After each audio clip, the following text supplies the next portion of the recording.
Welcome to Inside Analog Photo. I'm your host, Scott Shepard. The Inside Analog Photo radio program is all about the traditional photographic process. We talk about all aspects of analog photography, including the hybrid workflow. You can find out more information over at www.insideanalogphoto.com. And of course, Inside Analog Photo is brought to you by Fujifilm, making life more colorful. These guys have the coolest instant photography materials known to mankind. They have, of course, the pack film and 3¼ by 4¼ and 4x5, color and black and white. They have the Instax systems in the wide format, the Instax 210 camera and film, and of course the Instax Mini in the Instax Mini 7 and the Instax Mini 25, both in color film. Beautiful stuff. There's nothing cooler than instant photography. You get a print, because if you don't have a print, you don't have a real photograph. This is great fun stuff. This is great for art. This is great for business. This is cool stuff. You definitely want to check them out over at www.fujifilmusa.com/professional, making life more colorful. Our friends over at Photo Publicist, providing worldwide publicity, strategic promotion, social media marketing, and business development for the photographer, turning photographers into celebrities. You can find out more information over at www.photopublicist.com. Our friends at Richard Photo Lab, for the highest quality work known to mankind anywhere on this planet. Unbelievable developing, scanning, and of course, output on high quality Fuji Crystal Archive. Unbelievable cool stuff these guys are up to. And remember, you don't have a photograph unless you have a print in your hand, and you need to print your pictures. This is important. You need to supply proofs to your customers and even print your own work, because it's not about looking at it on a monitor. It's about holding a print in your hand. Definitely check these guys out at Richard Photo Lab, of course, at richardphotolab.com. Our friends over at DR5 Chrome Black and White, developing that turns your black and white neg into, that's right, black and white chrome. Unbelievable stuff. www.dr5.com. Our friends over at Upstrap upstrap-pro.com for the camera strap that will not slip off your shoulder, guaranteed bar none, the coolest strap around. Our friends at Iger Studios, for the finest quality drum scans known to mankind, igerstudios.com. Our official media partner, APUG, the Analog Photography User Group, for all things traditional photographic process on the web, www.apug.org.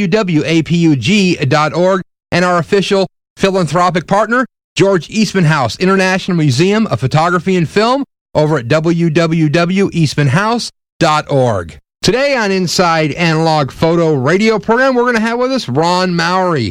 Ron's going to chat about his career at NASA, in the Air Force, shooting at Cape Canaveral, in charge of the whole photography program on the ground. Pretty interesting stuff with Ron. Great, beautiful photography, and a very interesting story. Ron, how's it going today? Just great, Scott. How you doing?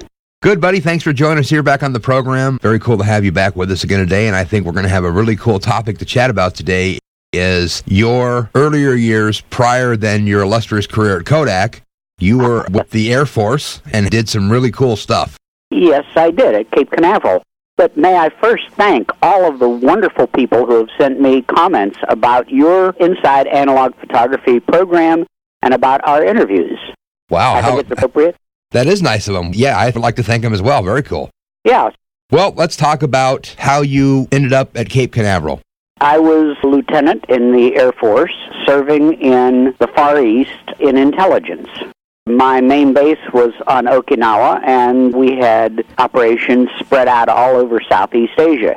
And at the end of my 18-month assignment there, I was reassigned to Cape Canaveral, and I arrived at the Cape in March of 1961, I believe it was. Yeah, March 61, and I was there until August of 62, a total of 18 months. I arrived assigned to the photo division there. The Air Force Photo Division consisted of, when I arrived, 4 people, the director, and then the director of motion picture, the director of metric, and the director of still photography. I was assigned as director of still photography and assistant director of the other 2, both metric and motion picture. So tell me about this metric division. What is the metric thing? Okay, this is interesting. A lot of people have expressed interest in it. If you look at a missile and you see those black and white vertical stripes on the sides of a missile. Yep. All right. Those are essentially a barcode. And they use a vertical slit camera to watch the missile as it rises.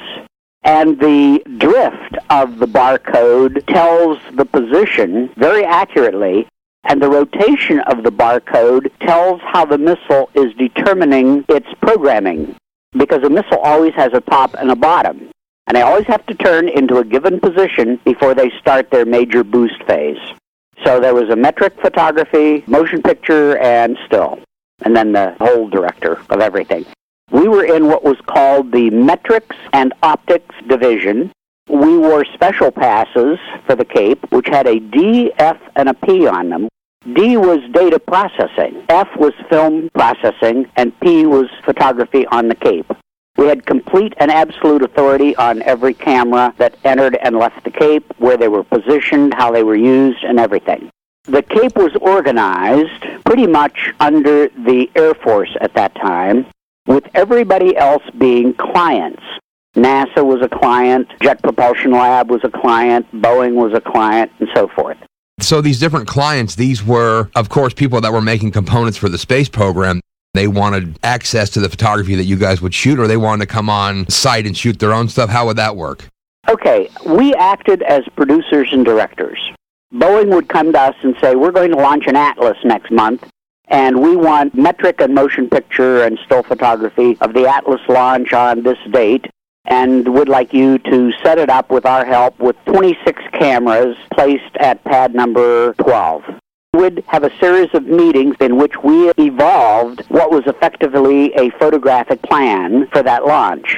And then we would pass that on to the range contractors that handled photography. Pan American had the major contract, and RCA handled the actual nitty-gritty. So you might say that we were the producers, Pan Am were the directors, and RCA supplied all of the people, the cameramen, everything. And we all cooperated together to produce the final product for the contractor who asked for it. Basically, once we developed the plan, it was my job to go out in one of our vehicles and check camera positions of all the still cameras. And if there were several launches, we would split it up. I'd do the still and motion picture for one launch, and my associate would do the still and motion picture for another launch, or something like that. We were usually the last people to leave the pad and the first people back on it after the launch to go hunt for the cameras because they got blown all over the place, and we would pick them up and retrieve the film. Now, were you guys actually out shooting, or did you have a staff of photographers or these outside contractors that would document sort of what's going on besides these cameras that were mounted in fixed positions? I never had to handle a camera, although I could have. I never had to handle a camera. There was a complete staff of dozens of professional photographers at our beck and call.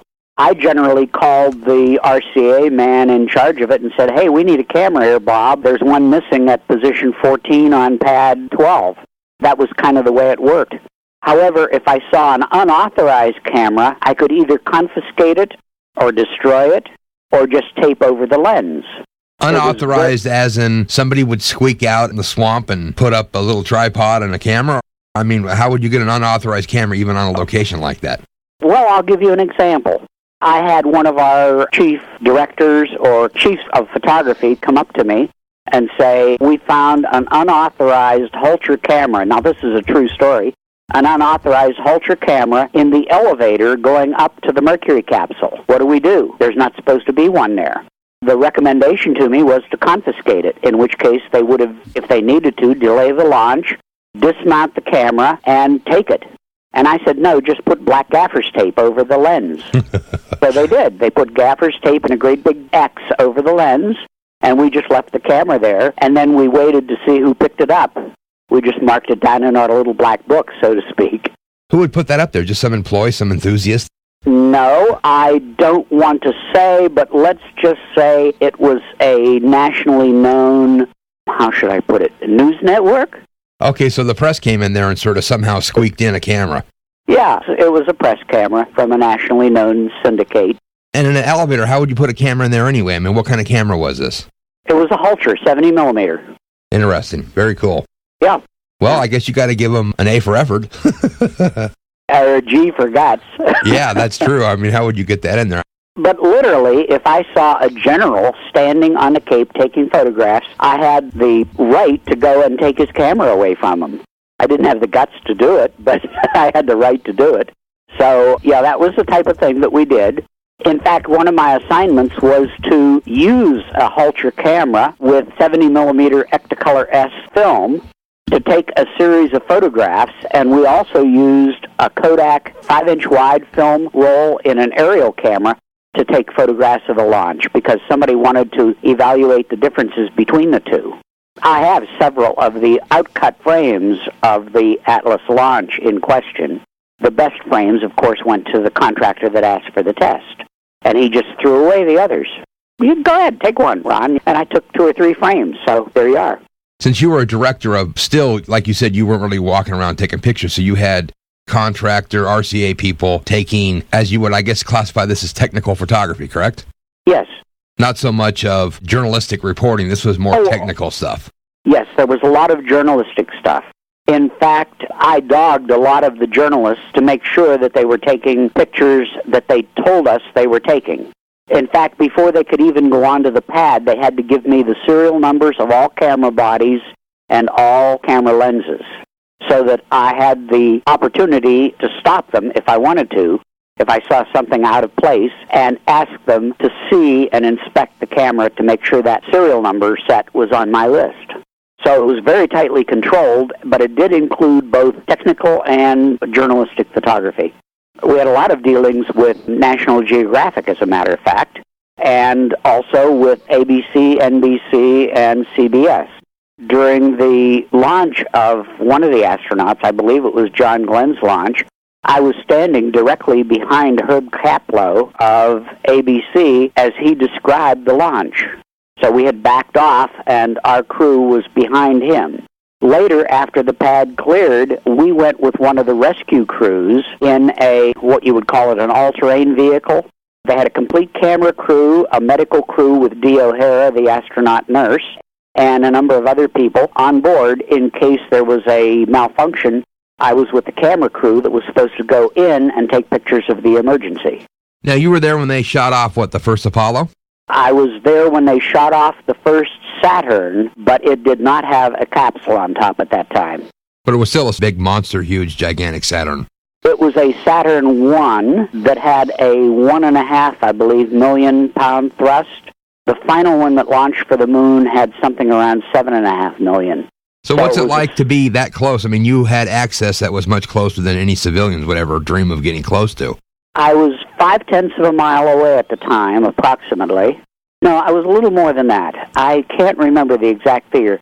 The 0.5 that came to my mind was the actual impact. It was like having a small nuclear weapon go off near you. Right.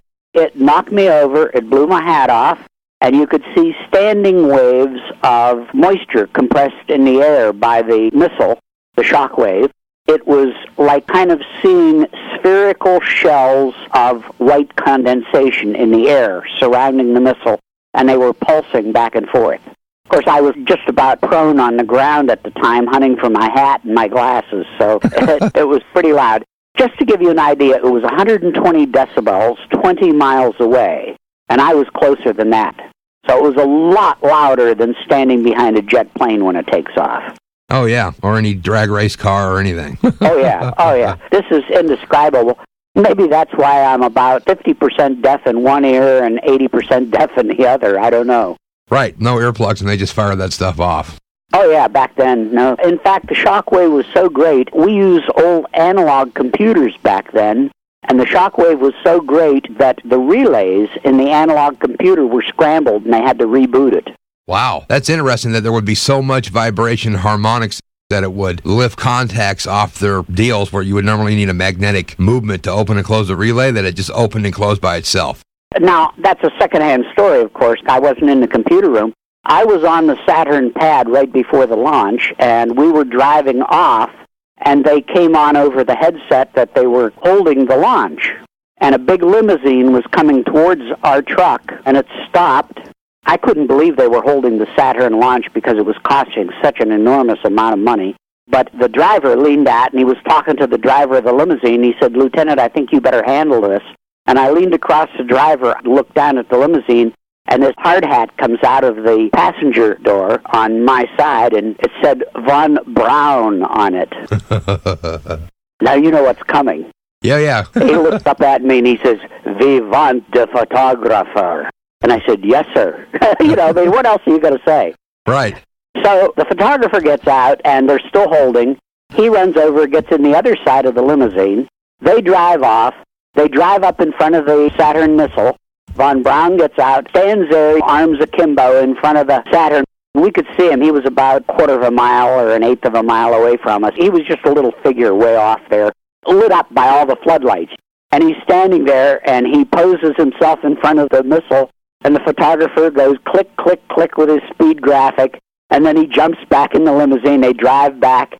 They come up and zoom off. We go to the blockhouse, and I hear over the headset, "The launch for test so-and-so has been resumed." So Von Braun got his photographs. Wow, what an interesting character he was, huh? Well, I only met him on that one occasion, although in the blockhouse when we were in there, now I was not authorized to be in the blockhouse, so I was outside, and he was going around, and he said, "You go, you go, you go," and he comes to the photographer, and he says, "You stay. I want 16 by 20s, I want 11 by 14s, and he's giving his order to our photographer. He says, "Take lots of pictures here." So that's essentially a paraphrase of what went on. I left at that point, not being cleared for that. Drove back about, half mile, something like that. I don't really remember. I had a tour come through of officers from the command and staff school, and I had to pick them up in a bus and bring them up to the closest point of the launch site. And we all got out just in time for the launch, which was somewhere early in the morning. That's all I can remember. So when you had these cameras all locked down on the pads, what did you guys use for camera, and what were these, just bolted to the ground? Okay, in general, the still cameras were speed graphics with 4x5, black and white film, or Ectacolor S. They were bolted to the ground on special metal tripods. The cameras were enclosed in quartz containers to prevent them from being melted or burnt by the missile, should there be any flame touch them. We usually found them either still bolted where they were or as much as several hundred feet away from where they were on a radius out from the blast. We'd recover the camera, unbolt it from the quartz container, and then process the film. In most cases, the film was driven back to the Cape, but in the case of the astronaut launches, we used to fly it back by helicopter. In fact, I was the guy that was in charge of ordering up the helicopter for John Glenn's launch and flew back over the cheering multitudes on the beach. In the helicopter, I was waving out the open door of the helicopter as we flew over probably 200 feet above the people on the beach, and we flew back to the tech lab for the film processing. We also had Hulters, 70 millimeter. We had 16 millimeter that ran at either normal speed or at extremely high speed. We could use up, for pictures of the engines, we would use up about 1,000 feet of film in just a few seconds. Wow. Our budget for film at Cape Canaveral was $50 million a year. Really? $50 million? Yep. This is in 1960? This was in 1961. That's a lot of money in 1960. Yep. That's a lot of money now. That's a lot of film. I'm sure Kodak loved you guys. No wonder you got a great job at Kodak. Actually, that's a long story, too, that's connected to this. We used to get in the film and paper in refrigerated boxcars from Kodak. But Kodak wasn't the only supplier. We had DuPont and Ansco as suppliers. They all supplied excellent products for us. For many years, we used DuPont oscillographic products. We used Ansco reversal film, and we had representation from all three of those companies and several others, including Consolidated Electrodynamics that made a lot of our oscillographic materials. So we had an eclectic mix with millions of dollars in contracts every year, and our division was responsible for writing the contract. So we would order the film from all these companies. We had our own spur railroad track that came up behind the building, and we'd have these refrigerated boxcars sitting behind us. Wow. Yeah. That's a lot of film. I mean, how many people were on staff developing and printing and doing all the stuff you guys are doing? Oh, I couldn't even guess. I forget. It was hundreds of people, literally. They had an Ectacolor paper printing division. They had an Ectacolor film processing division. They had an Ektachrome division, an Anscochrome division. These may have been small, consisting of 5 or 6 people, but they still were there. They had a motion picture division that did Eastman color print, Eastman color negative in camera. They had a cross-processing group that did cross-processes for special events. For example, the picture of Alan Shepard coming up the cable from the capsule out of the ocean was shot on 160 Ektachrome that was exposed at ISO 400 and cross-processed. Then it was fixed in printing for the cover of Life and for printing in National Geographic. Wow. So what's your thoughts, Ron, on the conspiracy theories that we never went to the moon and all the Hasselblad photos and all the stuff that's been up everywhere is all fake? All I can do is laugh. Yeah? I gave a tour through the Cape to Lloyd Mallon. He has been interviewed a number of times on TV on these conspiracy programs, and he's written some very good and accurate books. One of them's called Russia and the Big Red Lie. I have 2 autographed copies of that somewhere around here from Lloyd. I have not talked to him since then, but he's very gradually drifted in the direction of the conspiracy theory. My personal opinion is this. Our government is so inept at keeping secrets. I can't believe that they could pull off something like Roswell or the fake lunar launch and keep it a secret. They're just too inept to do it. Well, you were there and you saw all the stuff, plus you worked at Kodak and you had seen the lunar cameras and all the other stuff that they were working on. I mean, it's not like they went through all this stuff and then just said, well, let's just mock this up and don't worry about it. Yeah, I've been up close and personal with mercury capsules, stuck my head inside of them, knocked on them, seen how thin they were, but how rigid the construction was due to the honeycomb-centered metal core. I've talked to the astronauts. I talked to Wally Schirra and Gordon Cooper for probably an hour about photography in space. They had been testing their spacesuits at the time in the vacuum chamber, and the only time they had was right between that and a meeting. So as they come out of the vacuum chamber, I met them by the great big doors that sealed the chamber. They were in their spacesuits with their helmets under their arms, and we talked there for about a half hour and then walked down the steps surrounding that big vacuum chamber and out the door. I remember somebody took me out to meet the monkey, Ham, the one that went into orbit. Right. I went out to meet Ham, and the darn animal was so smart, he had a hose in his cage. And he stuck his thumb in the hose and sprayed me with water. And I'm wearing starch tropical whites. There I am with my 505, starched to perfection. And I just completely wilted in the Florida sun. And I hear somebody laughing his head off behind me. And I turn around, and it's Gus Grissom. And he just waved to me and smiled, said, "Have a nice day," and walked off. And I'm standing there completely soaked. In starched clothes, if people don't remember, everything was starched very nicely. Oh, yes. Then they changed over to the different type of uniform. But back then, everything had to be starched so that you cut your finger badly if you ran your finger down the crease of your pants. Right. Well, there's nothing wrong with good starch stuff. I still remember trying to get my legs into my pants through the starch. You had to break the seal on the starch to get your legs into it. They were so stiff. Yeah. And then you kind of waddled after you put them on until you could get the seams moving. Exactly. Yeah. So, Ron, what brought you to, when you were doing your photography stuff, to the Air Force, to where you actually went to Canaveral to do this and actually be appointed such a high position? I mean, director of photography is huge. Well, not really. It is an automatic position. It's officially called Staff Still Photographer, and I was assigned officially to General Davis's staff, but I was under Colonel Ernst, who was the head of the Photographic Data Processing, Optics, and Engineering Division. So it wasn't that big of a position from the Air Force standpoint.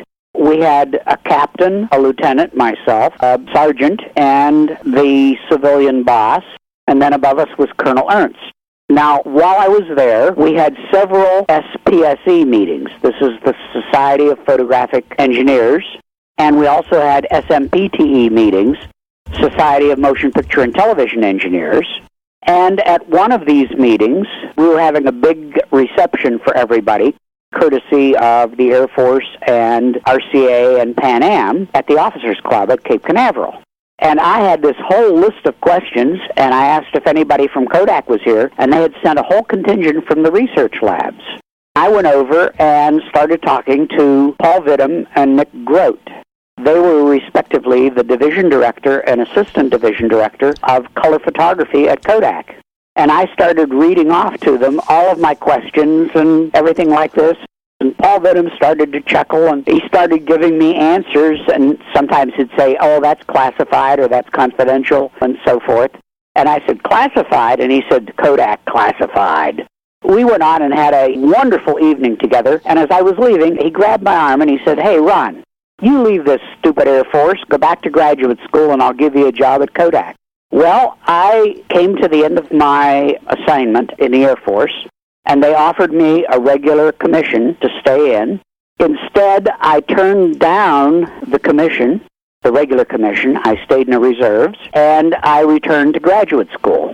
When I graduated from graduate school, I contacted several companies for jobs, and one of the companies was Eastman Kodak, and I got an immediate offer, and it was far higher than anybody else's. I went there, and it was in Paul Vidum's division.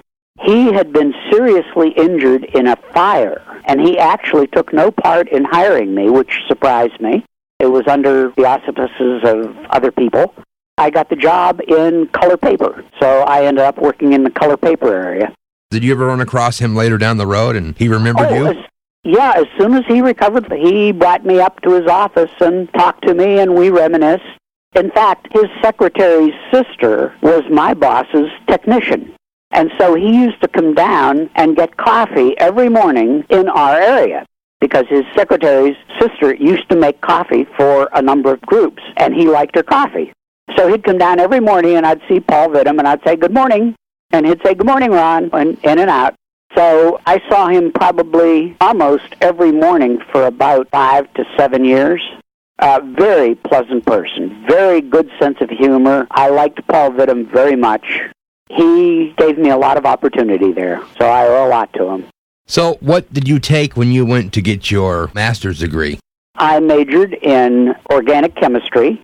I minored in biochemistry, and I also had a major in general chemistry and a minor in mathematics. Now, when you left the Air Force, did you want to take organic chemistry, or was this all of the pretense that, okay, well, I want to get into more photography stuff?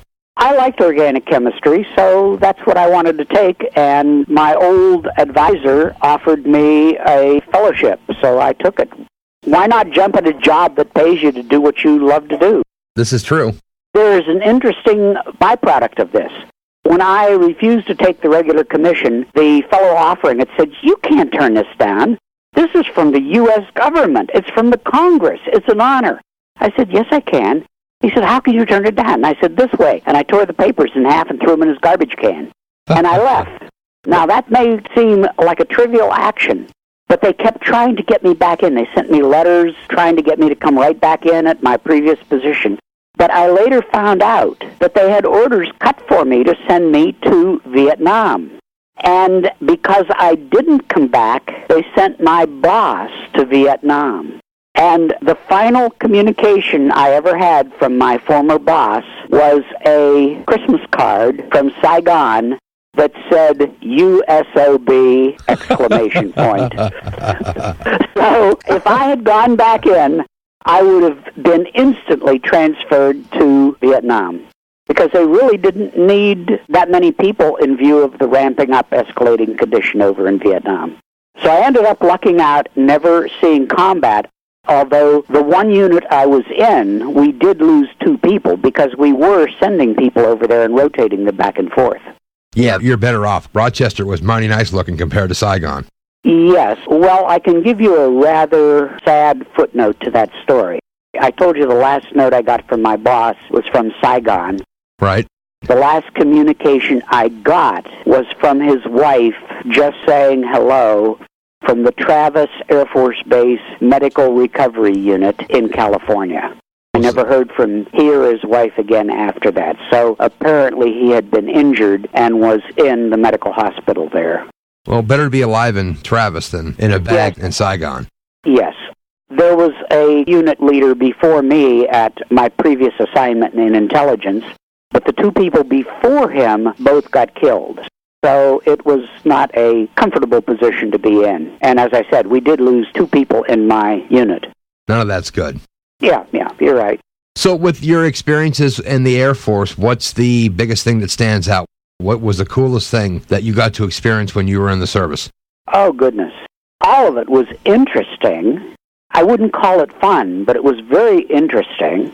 I was sitting in my office, and I got up to walk out the door, and just as I got out the door, an F-100 went by, completely on fire. It had blown a tire and lost a wheel, and the fire was caused by the sparks of the landing gear on the runway. Mm-hmm. It went by and then went into a pinwheel at the end of the runway, and the pilot had popped the canopy. Then he jumped up onto the edge of the cockpit, and the very peculiar thing, he must have been in shock because he pulled his parachute, and it popped and went over the back of the plane, and he jumped and was dangling over the edge of the airplane with the fire burning around him. What happened? I'm assuming this thing crashed at some point. They were spraying foam on it, and a crew ran up and pulled the quick releases on his chute and carried him away to safety. I saw him a couple of weeks later. He was covered with patches all over from burns and everything, and had been grounded for 6 months for pilot error. Because basically what happened was he had dropped his tip tanks when he had a flat tire, and the tip tanks and the plane collided and burst into flame. So he had apparently done something, which I am not sure of. He had done something wrong in procedure, and they'd grounded him. Another thought has just come to mind. I was in one airplane that was taking off from Itazuke in Japan, and it lost an engine. It exploded and burst into flame, and we had to make an emergency landing. And in another case, I was on an airplane flying over the volcanoes in the Ryukyu Island chain north of Okinawa, and the emergency window blew out and sucked a guy out. And I was sitting across from him. The military seats run lengthwise in a plane. Right. And I was sitting across from him, and I jumped forward and grabbed him by his feet and put my feet against the bulkhead of the plane, and the 2 guys on each side of him grabbed him by his hands. They were white-knuckled on the frame of the window, and the 3 of us pulled him back into the plane. So I remember that. Yeah, that's pretty hairy. I had situations, like I say, a lot of things that were interesting, but not fun. They were educational. Maybe leave was more fun then. Leave was absolutely no fun at all, being confined on Okinawa. When I was in Japan, leave was fun. In fact, 3 friends of mine and I took a group of about 30 Boy Scouts up on a climb of Mount Fuji. So that was a fun leave. We climbed all night and got to the top just at daybreak and stood there and watched the sunrise over Lake Hakone. It was broiling hot August at the bottom, and there was snow at the top. So that was a fun leave. I saved my leave, though, until I came back from the Far East and spent most of it at home in Pennsylvania, and then went down to Cape Canaveral. So I had a 20-day leave. I visited my uncle, who was at Brooks School of Photography in California, for a week of that, and then went on home to Pittsburgh, and then flew to Cape Canaveral. Wow. So that's pretty much my life, and after I left the Air Force, I returned to graduate school, spent 3 years in graduate school, graduated with my thesis, defended it adequately, and went to Eastman Kodak for 32 years. I might add that I stayed in the Air Force Reserves to finish 20 years as an Air Force reservist and have an honorary discharge as a captain in the Air Force. Oh, well, that's good. Hopefully you get benefits from it. No, I don't. I was just short of the benefits. I was up for promotion to major, which would have gotten me my benefits, but that was close to the end of the Vietnam War, and they were releasing so many people from the Air Force that they were just letting everybody go from the reserves. So I never got a promotion, and I just took my 20-year retirement with no payment. And you don't even get to go to the PX. What a bummer. Well, there's a good point and a bad point. For some reason or other, they left me with a red card, which means I can be recalled at any time. Really? Yeah, I don't know. At my age, I don't know why anybody in the Air Force would want me. Yeah, my card says indefinite, and it's red. So I don't know what that means, but it must mean something. I've asked them if they want the card, and they said, no, you are legitimately eligible for recall. That's what I was actually told. Wow. Well, you never know. So you never know, but they want this old guy. They're going to have to fight for him, I think. But no, that must have been great being in the Air Force and involved with all this rocket stuff and just the opportunity to play around with that stuff and be there when all that happened. Oh, yeah. I should mention, flying back seat in a military fighter is quite a kick in the rear end, should I say. It beats any commercial flight hands down. For anybody who's flown commercial, just multiply that by about 1,000. When you leave the ground in a military fighter, you're really moving. And I guess the highest I've ever pulled was 3.5 to 4 Gs, somewhere in that region. And they've done barrel rolls for me, and I've gone through 0 G. So I know pretty much all of its like. Now that, I should append what I said previously. That part of it was fun. Taking off in a military fighter jet, doing barrel rolls, doing high Gs and 0 G maneuvers, and the photographs attesting to that are posted on APUG. Yeah, so all that is, so there is some images up on APUG of your time in the Air Force. Yes, the barrel roll is actually documented in about 4 or 5 shots in my gallery on APUG, where I start to come up on the formation of 12 planes on my left, and I start to roll up and around them. And in the middle shot, I'm upside down looking down on them, and you can see the ocean below us. And then the other shots, I don't think I showed them, but all we did was just come down on the other side of the formation. In one of the shots, we were completely upside down, about 100 feet above another jet, just as in Top Gun, and I was shooting down into the cockpit. All of those pictures were confidential because you can't show a cockpit, and so I don't have any of those to show. No, but people should go over to your gallery and look at it because you have some stunning stuff here. It's great.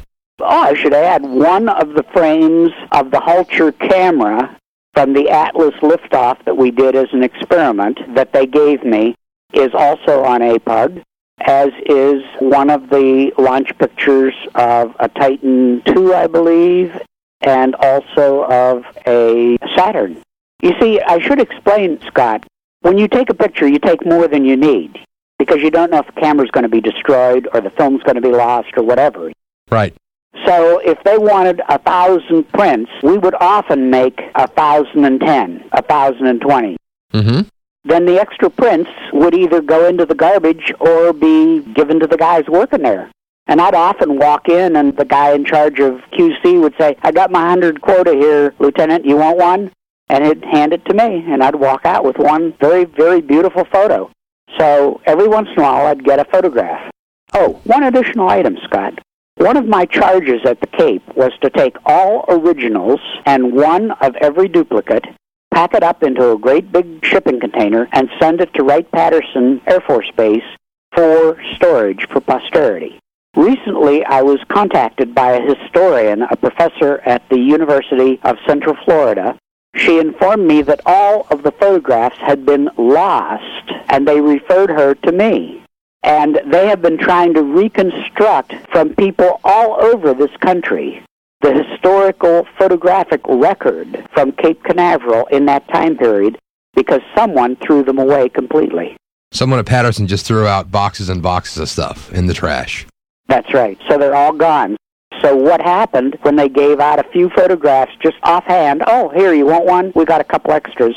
I sent them all down to her at the University of Florida, Central Florida, and they are trying to reconstruct the history in pictures of Cape Canaveral. Wow. So that stuff ended up being very important. Well, I don't know. I think she's got an excess of pictures. She hasn't contacted me for about a year now, so... Are they going to send your stuff back, or you just gave it to them? I sent it to her, and she insisted on scanning it and then sending it back to me. So I think it was about 30 pictures that I had here that I sent to her. And you haven't got them back yet? I have them back, yeah. Oh, you got them back already? Okay. She scanned them and sent it back to me. Yeah, this one's incredible. This Saturn launch is a very, very cool image. Yeah, the noise was awesome. I bet. Now, this was from a remote camera, correct? Yes, you could not get close. You would be incinerated like a moth in a flame. And so would the camera. Right, well, now the camera was in a quartz box, so I guess you can explain people what this really is. This is like a quartz crystal, correct? It's like a big, huge glass box. Yes, it was a cube, approximately 1-inch thick quartz that was big enough to house a speed graphic. It was optically clear, up to the launch, of course. There was one entrance which contained a solenoid that was actuated by a cable that went to a radio-actuated device. At that time, the radio actuator was too big to fit into the quartz container because they didn't do that much miniaturization back then. And the electronic relay would fire the speed graphic. Now, this was one shot, or it had a film back on it that was wound every time this solenoid activated would sort of recock the shutter and advance the film, or was it a one-shot wonder? It was a one-shot wonder. That's why we had so many of them. Now, about that time, that's why they were experimenting with the Hulcher 70mm and the aerial camera that could take 5x7 shots on Kodak aerial Ektachrome film. So they were trying to get more shots, but they didn't have, at that time, the equipment to advance the film or do all of the stuff that they wanted to do. Yeah, and these color images that you have up here look great. Oh, you're looking at them now? Oh, yeah, of course. Yeah, okay. Beautiful work. You got to remember, they are all rejects. For example, if you look at the one of the Titan lifting off, you will see that it has a kind of like a dark center. That one has either started to fade, I don't know, or it was a reject that he just threw my way and said, here, have one. But it does have a dark center to it. That wasn't any of my doing. I don't know what's wrong with the Saturn one. The Saturn one looks great. That looks pretty good, but I had to adjust the color balance. The original was kind of greenish. I think that was a reject, too. They had to do tests to get the color balance back then. Well, I'm sure with Ektachrome S and the way they made these in 61, 62 or whatever, this was fairly fresh technology. Yes, the only way they could get good photographs at one time was to use Eastman Color Negative. Ron, great stuff. I really appreciate you joining us today to talk about all this cool, beautiful photography and these experiences you had in the Air Force and at Cape Canaveral and all this important work you did with the space program. It's great stuff. Well, I thank you for the opportunity. It certainly brought back a lot of memories that I don't think of every day. I think you can see that from my hesitation and starts and stops. But it was really great talking to you, and if I can do anything more in the future, I'll be glad to, Scott. Well, exactly. I mean, I think coming up here, we're going to be talking about the development of photographic developers. So we can talk about black and white stuff. We'll talk about color. And I think one thing that we should chat about here coming up is pollution and toxicity and things you should do as good practices, developing your own black and white and color and silver recovery. And there's a lot of things we can talk about that you have a keen interest in that you would be great to share this with the photographic community. I'd be happy to do it, Scott. It was a real pleasure. Just give me a call. We'll set it up and go. Thanks, Ron. Thank you. Have a good day. Well, there you go. Ron Mowrey, photo engineer over at APUG. Definitely check it out over at www.apug.org. What a great story, great photography. You know, Ron's a great guy. The Inside Analog Photo Radio program has been brought to you by Fujifilm for their full line of instant cameras and film, and of course, fine quality Fuji Crystal Archive paper over at www.fujifilmusa.com/professional. Our friends at Photo Publicist, worldwide publicity, strategic promotion, social media marketing, and business development over at www.photopublicist.com. Our friends at Richard Photo Lab for the finest quality lab in the country, richardphotolab.com. Our friends over at DR5 for black and white chrome at dr5.com. Upstrap for the finest quality camera strap that will not slide off your shoulder at upstrap-pro.com. Our friends over at Iger Studios at igerstudios.com. And of course, our media partners of the Analog Photography User Group at apug.org. And our official philanthropic partner, George Eastman House over at eastmanhouse.org. I've been your host, Scott Shippard, here on Inside Analog Photo. We'll be back next week with more great analog photography.